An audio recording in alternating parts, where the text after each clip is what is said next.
YouTube, what's going on, man? It's your boy Xerxes coming back at you with another one.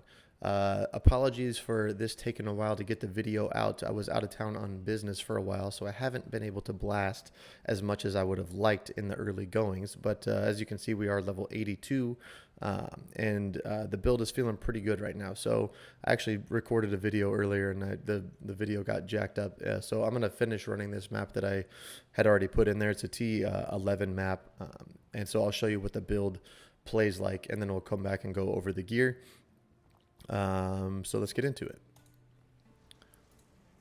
Go into the map. This build is pretty much in a few ways. It's kind of like a Frostblades, Lightning Strike, Flicker Strike kind of thing. I don't know. You'll see when we get into the gameplay. But the basic gameplay is you freeze some enemies to get some power charges. You use your power charges to get charged staff, which shoots out like electricity basically from all of your attacks. And then with Ice Strike, you kind of teleport to enemies. So when you get big packs, sometimes you can teleport all over the place, and it looks a little bit like Flicker. So we'll finish going through this map. Like I said, I apologize. I screwed up the first recording. So as you can see, that's that little lightning coming off your attack right there with charged staff. Oh, I got frozen. Ooh, man.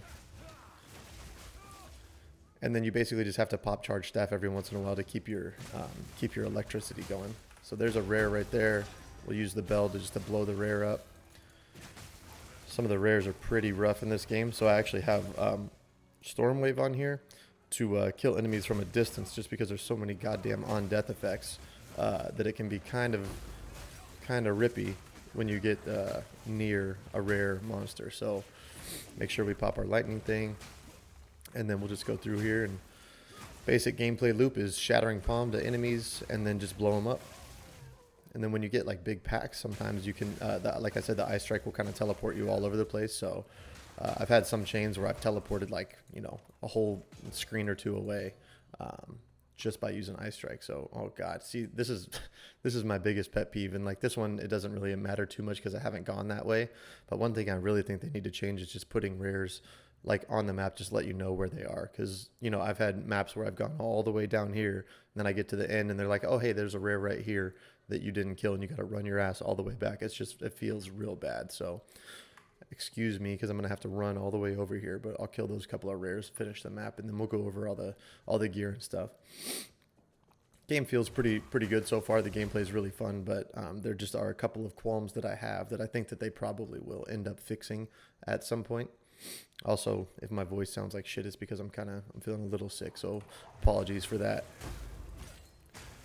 But yeah, highlighting the rares and like the league mechanics that you have on the map, I think that they should highlight those too, just because it's so hard to find them sometimes. And then also like doing a better job of letting you know when a rare is like in your presence, because like half the time I'll end up fighting a rare and not even know that it's a rare until it's too fucking late, and then it has some on-death explosion and fucking kills me, and it feels bad, man. I don't know what these, are they, maybe it's bleed that these guys are affecting me with or something. I don't know why I keep on degenning my life.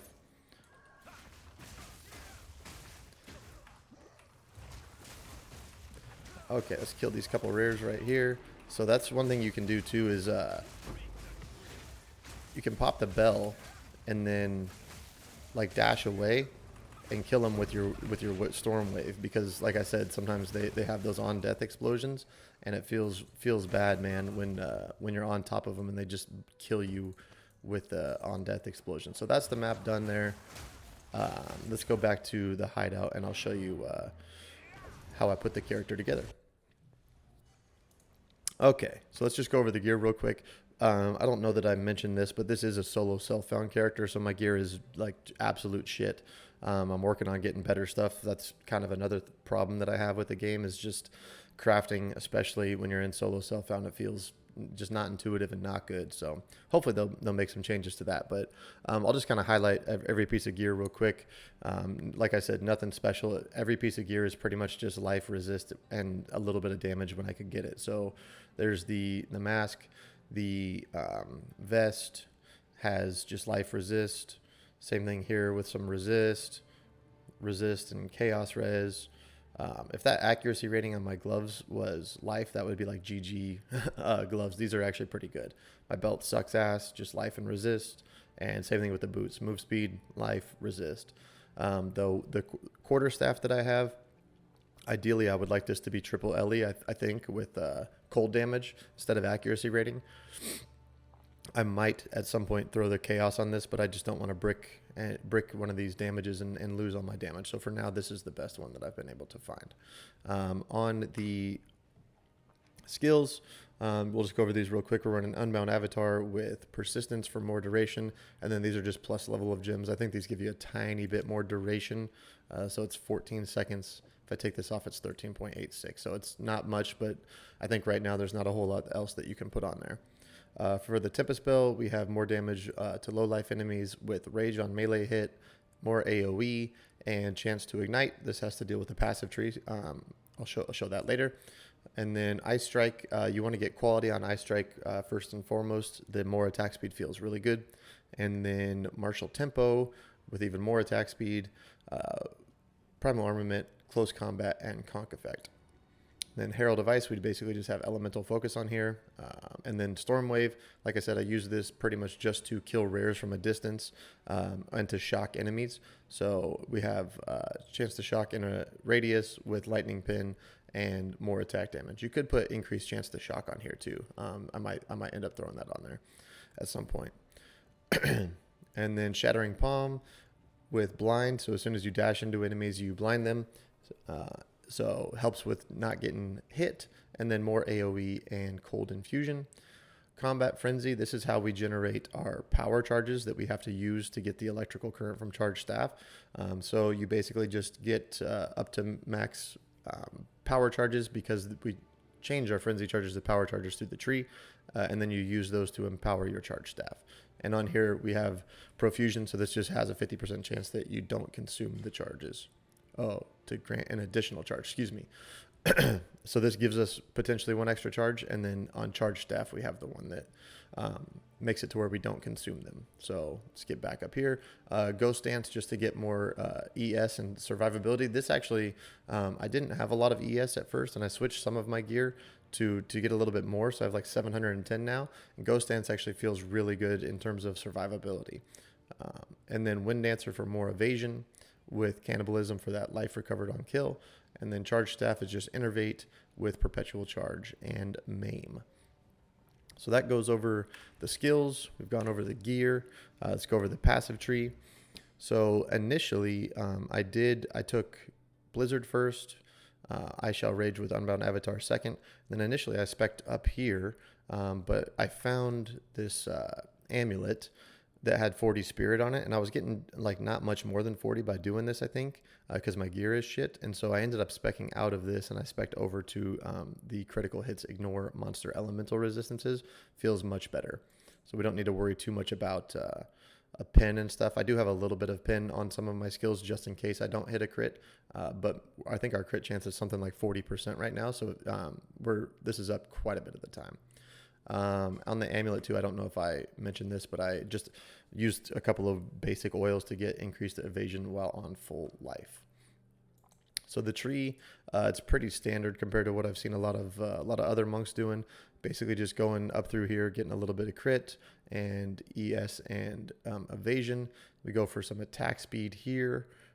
Let's see here, crit chance here, a little bit of reduced mana cost and mana regen here. This gives us more freeze buildup, so we're freezing stuff more often. Once you freeze something, they take a shit ton of damage. So this was actually, I didn't have this at first, and once I switched to this quarter staff where I lost a bunch of cold damage, this just helps with the freeze buildup quite a bit. And then in here, like I said, we take this whole entire wheel, right, because we are going to be chilling everything. Shock is up a decent amount of the time with all the lightning damage we have, and then the ignite is what we have on the bell. So the bell helps ignite, and we ignite every once in a while without the bell anyway. We come up here, we get all this crit chance stuff. We get the attack speed here and some evasion and energy shield here. This node right here is actually pretty important because, as you can see, I have like 1500 evasion, so we get a decent amount of energy shield from this, right? So if I was to unspec this, I think it might, is it shift? Yeah, shift. So we lose like 150 energy shield from that, which is quite a bit. Other than that, we just come down here and get some crit damage stuff. Pretty much this whole entire wheel here, and then the Herald stuff, and more crit and more evasion ES. So that covers the tree. I don't know what else to say about it. Like I said, having a lot of fun, but there are some issues that I think they need to work out to make it feel much better. But I'm just going to keep on pushing through maps. That's another thing that's actually pretty hard is the map sustain. So right now I am level 82 and I'm doing like tier 10 and 11 maps right now. So working my way up to getting up to those tier 15 maps. But that's pretty much it for the build, guys. If you have any comments, questions, anything like that, drop them down in the comments below, or suggestions as to how I might be able to make this a little bit better. You know, it's new, so I'm still learning along with the rest of you guys. So anything that you might have that might help the build, feel free to drop it down there. But I'll leave the video there, guys. Thanks for tuning in. Thanks for watching, and I'll catch you in the next one.